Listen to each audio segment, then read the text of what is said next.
good afternoon mga kabengbeng sa mapagpalang araw po. So another Taurus A2K V3 na big tank ang meron tayo dito sa ating harapan, nag-grouping test for today sa pangalawang unit na i-release natin na ganitong unit. So salamat po kay Sir Jenry Mataas na ganito din po yung kanyang kinuha, at etong unit na naman na ito ay pupunta ng Bohol papunta kay Sir Joshua Barbarona. So Sir Joshua, ito na po ang inyong unit, napaka-pogi po.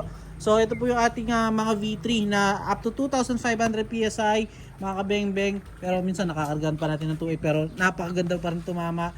So yung silencer po niya manlapat na po yung may gawa, no? Pinagawan natin. Then ito na po yung nakaseparate po yung kanyang PCP pump inlet or yung kanyang quick fill sa kanyang inlet ng CO2. So yan, wala na tayong tanggal kabit pa para sa gusto nating kung tatanggalin natin sa inlet yung kanyang quick fill para makarga ng CO2, then lalagay na naman natin yung ating quick fill kapag PCP. So wala na tayong isipan pag ganun kasi nakaseparate na po yung kanyang kargahan. So ito po, subukan na po natin, no? So ito yung ating Taurus sa Taurus HT Dual A2K V2. Ayan, V2 na po mga bengbeng. Pero tinatawag kong version 3 kasi yung V2 niya na ginawang 25 PSI kasi dati A2K lang, 2000 PSI.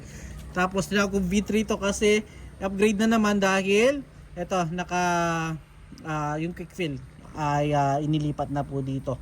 So karagdagang upgrade po ng ating unit kaya natawag kong V3. Pero ito V2 pala. No, so ito subukan na po natin mga kabengbeng. So bago natin padala kay Sir Joshua ng Bohol, Sir, ito na po ang inyong unit. Nakabase sa black powder 4x16x44. Gagamitin natin pellets dito, mature pellets and resize and sorted straight from the box ng mga bala. So Sir Joshua ng Bohol, ito subukan na po natin. So first shot po tayo mga bengbeng. First shot, second shot. Usok-usok pa yung ating unit Pangalawa, ganda tumama po, pellet to pellet. Pangatlo,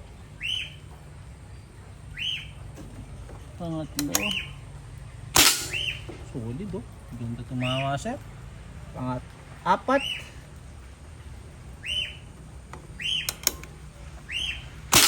grabe yan. At panglima,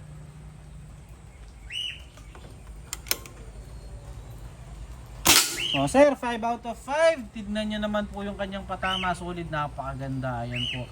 So Sir Joshua ng Bohol. So Sir, ito na po ang inyong unit. So serial number po pala niya, no, para malaman nyo itong unit na sinubukan natin na makakarating sa inyo. So serial number 260622322. So ayun po yung kanya serial number. So salamat po Sir Joshua, pahintayin na lamang po ang inyong unit. And big tank na po ito, 1-inch tank, no. So ayun mga kabengbeng, again, peace out po.